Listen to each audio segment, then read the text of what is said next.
Hello everyone, ये है battle through the heavens season 7 part 510। तो पिछले एपिसोड में हमने देखा कि शाओन एंशिएंट डेमोनिक पाइथन के ब्लड पूल में जाकर अपनी कल्टीवेशन को इंक्रीज कर लिया। साथ ही उसने अपनी किंग कॉन्ग ग्लास बोरी टेक्निक के भी पावर को इंक्रीज कर लिया था, जिस वजह से आसानी से शाओन ने एंशिएंट डेमोनिक पाइथन को हरा दिया। और उसके बाद उस एंशिएंट डेमोनिक पाइथन को किंगलिंग के हवाले कर दिया ताकि किंगलिंग उसे कंट्रोल कर सके। इसके बाद ये सभी एंशिएंट रेलम की ओर रवाना हो गए और कुछ दिन ट्रेवल करने के बाद ये सभी एंशिएंट रेलम में पहुंच गए, जहाँ पे पहले से काफी सारे लोग मौजूद थे और कई सारे लोग की नजर भी शाओन और शाओन के ग्रुप पे आ चुकी थी। जबकि दूसरी तरफ शाओन अपने मन में सोच रहा था एंशिएंट बोधी ट्री सभी लोगों के लिए काफी जरूरी है, क्योंकि इस एंशिएंट बोधी ट्री की मदद से कोई भी व्यक्ति अपनी यंग जनरेशन में और भी पावरफुल बन सकता था। तो क्या एंशिएंट बोधी ट्री को लेने के लिए गोकुलैंड के लोग भी आएंगे। जब शाओन ये सब सोच रहा था तभी शाओन की नजर एक फिगर पे गई, जिसकी वजह से शाओन के चेहरे पे स्माइल आ गई। पर तभी एक फिनिक्स टाइप का मेंबर शाओन की ओर बढ़ते हुए कहा, तुम इस जगह से चले जाओ क्योंकि ये जगह तुम्हारे लिए नहीं है। और उसी समय शाओन की नजर फैंग किंगर पे पड़ी, जो अपने ग्रुप के साथ उस जगह पे आई हुई थी। तो अब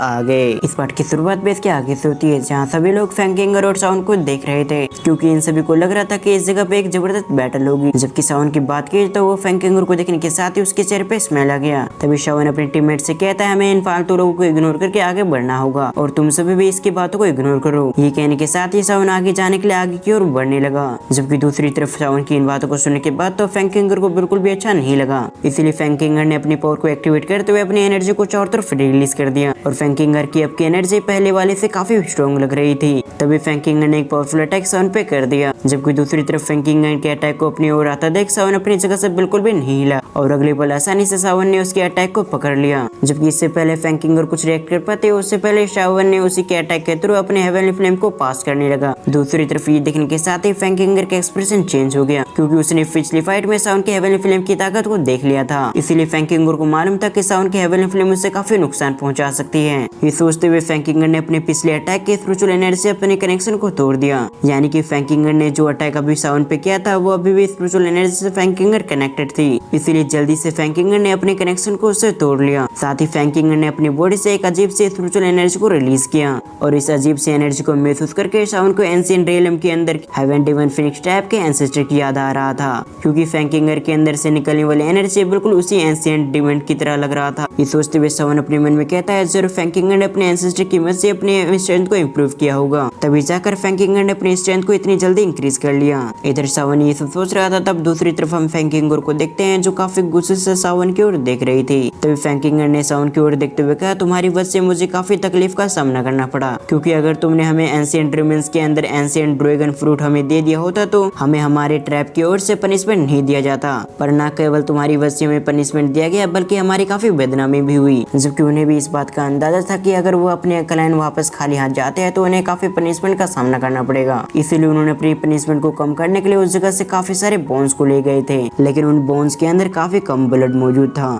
जिन ब्लड को बिल्कुल भी बाहर नहीं निकाला जा सकता था। और तब इन सभी के पास एक ही ऑप्शन था, जिसकी वजह से वो सभी इन ब्लड का इस्तेमाल करते हुए अपनी पावर को इंक्रीज कर सकते थे। और वो ऑप्शन था कि इन बोन्स को उन्हें डायरेक्ट अपनी बॉडी के अंदर एंटर करना होगा। और उस टाइम फैंग किंगर और बाकी सभी के पास इसके अलावा कोई भी ऑप्शन नहीं था। इसीलिए उन सभी को काफी पेन का सामना करते हुए उन सभी बोन्स को अपनी बॉडी के अंदर डालना पड़ा। पर जो भी व्यक्ति इस दर्द का सामना नहीं कर पाए वो सभी इसमें मारे गए और टोटल 10 लोग इस बोन्स को अपनी बॉडी के साथ फ्यूज करने की कोशिश कर रहे थे, जिसमें से 8 लोग फेल हो गए। जबकि बची हुई मेंबर में से एक फैंग किंगर भी थी और उसे भी अपनी बॉडी के साथ उस बोन्स को फ्यूज करने में काफी पेन का सामना करना पड़ा था। और इन सभी कारणों की वजह से फैंग किंगर शाओन से बदला लेना चाहती थी। जबकि फैंग किंगर को शाओन पे अटैक करता देख के उनमिड्स और बाकी लोग भी हरकत में आ गए। इससे पहले कि उनमिड्स और बाकी सभी फैंग किंगर पे अटैक करते, उससे पहले उस जगह पर एक व्यक्ति आ गया, जो शाओन की ओर देखते हुए कह रहा था कि तुम शाओन हो और इस जगह पे अगर फैंग किंगर तुमसे लड़ना चाहती है तो तुम्हें भी 1 वर्सेस 1 से लड़ना चाहिए, ना कि तुम्हें अपनी टीम के साथ फैंग किंगर पे अटैक करना चाहिए। इस मिस्ट्रीज वॉइस को सुनने के बाद शाओन की नजर भी उसी डायरेक्शन में चली गई जहाँ से ये मिस्ट्रीज वॉइस आया था। लेकिन इससे पहले कि शाओन उससे कुछ कह पाता, उससे पहले उस जगह पर दूसरा व्यक्ति भी आ गया, जो अभी आए फिनिक्स टाइप के मेंबर्स की ओर देखते हुए कहता है, तो ये तुम्हारा ग्रुप है। ये सुनने के बाद वो फिनिक्स टाइप का मेंबर भी उसी डायरेक्शन की ओर देखने लगा। तभी वो अपने सामने वाले व्यक्ति को पहचानते हुए कहता है, तुम तो गोरेलम से गुचियांग हो। जबकि ये सुनने के बाद गुचियांग फिनिक्स टाइप के मेंबर से कहता है, अगर ये मामला 1 वर्सेस 1 का है तो फिर हम इस मैटर में इन्वॉल्व नहीं होंगे, लेकिन अगर तुम अपने सभी साथियों के साथ शाओन और बाकी लोगों पे अटैक करते हो तो उसके बाद हमें भी इस मैटर में इन्वॉल्व होना पड़ेगा। ये कहते हुए गुचियांग एक स्माइल के साथ शाओन की ओर देखने लगा। जबकि दूसरी तरफ शाओन का ध्यान भी अब गोकुलैंड के मेंबर्स पे आ चुका था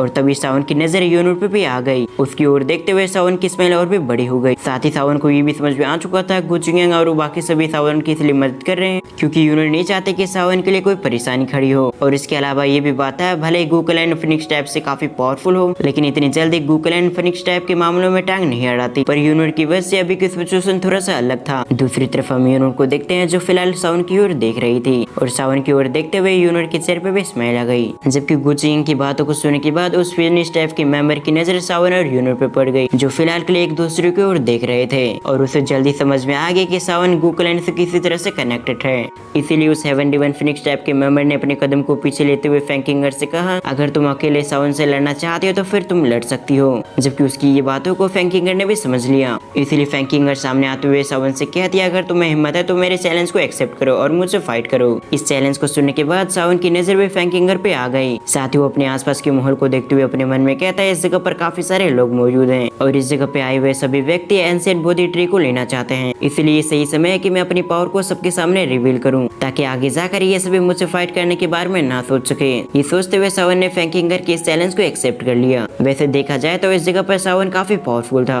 और अभी सावन चाहे तो अपनी करंट पावर का इस्तेमाल करते हुए फैंकिंगर को इजीली हरा सकता था क्योंकि भले ही किसी भी मेथड का इस्तेमाल करते हुए फैंकिंगर ने अपनी पावर को बढ़ा लिया हो, लेकिन इसके बावजूद वो अभी भी सावन से काफी कमजोर थी। ये सब सोचते हुए सावन फाइट के लिए तैयार हो गया। जबकि दूसरी तरफ फैंकिंगर ये देखने के साथ ही उसने भी अपनी पावर को एक्टिवेट कर लिया और अगले पल उसने अपनी पावर को एक्टिवेट करते हुए कई सारे सावन पे अटैक कर देना शुरू कर दिया। पर फैंकिंगर के अटैक को देखने के बाद सावन ने फैंकिंगर से कहा अभी तुम्हारे पास पुराने स्किल्स मौजूद है, जबकि तुमने अपनी पावर को इंक्रीज कर लिया तो मुझे लगा तुमने अपनी टेक्निक भी बदल ली होगी या फिर तुमने अपनी टेक्निक को और भी पावरफुल बना लिया होगा या फिर नई टेक्निक सीख चुकी होगी। लेकिन मैंने तुमसे ये बिल्कुल भी एक्सपेक्ट नहीं किया था कि भले तुम्हारी पावर इंक्रीज हो चुकी हो लेकिन अभी भी स्किल तुम्हारे पास पुराने ही है। ये कहते हुए सावन ने अपने हेवनली फ्लेम को एक्टिवेट कर लिया था और अगले पल सावन ने काफी इजीली फैंकिंगर के अटैक को डिस्ट्रॉय करने लगा। जब सावन फैंकिंगर से ये सब कुछ कह रहा था तब दूसरी तरफ हम फैंकिंगर को देखते हैं जो सावन की बातों को सुनने के बाद शर्म से उसका चेहरा लाल हो चुका था। साथ ही वो अपने मन में कहती है आखिर तुम्हारी हिम्मत पे कैसे हुई सबके सामने मेरी बेइज्जती करने की। ये कहते हुए उसने गुस्से में सावन पे और भी पावरफुल अटैक करना शुरू कर दिया। साथ ही वो अपने मन में सोच रही थी मैंने अपने काफी सारे पावर को एक्टिवेट कर लिया है लेकिन इसके बावजूद सावन मेरे अटैक को इजीली कैसे डॉज कर पा रहा है। ये सब सोचते हुए फैंकिंगर को कुछ भी समझ में नहीं आ रहा था। इसी तरह से सावन पे कुछ समय अटैक करने के बाद फैंकिंगर को भी समझ में आ चुका था कि अब उसे पावरफुल मूव का इस्तेमाल करना पड़ेगा। इसलिए उसने अपनी दूसरी टेक्निक का इस्तेमाल करते हुए कहा हेवन डिवन फिनिक्स शैडो। ये कहने के साथ ही फैंकिंगर के पीछे एक बड़ा से स्पिरिचुअल फॉर्म आ चुका था जो एक फिनिक्स की थी। तभी उस फिनिक्स ने अपने दोनों विंग्स को फ्लैप किया यानी कि उस फिनिक्स ने अपने पंखों को फैला दिया जिस वजह से एक स्पिरिचुअल पावर ने उस जगह को पूरी तरह से घेर लिया था। तभी फैंकिंगर ने अपने फिनिक्स से सावन पे अटैक करने के लिए अपनी उंगलियों को सामने की ओर किया और अगली पल वो फिनिक्स रोर करते हुए सावन की ओर बढ़ने लगी। दूसरी तरफ सावन कुछ महसूस करके अपनी जगह पर रुक गया क्योंकि इस फिनिक्स के अंदर से सावन को एक जाने माने स्पिरिचुअल एनर्जी महसूस हो रहा था।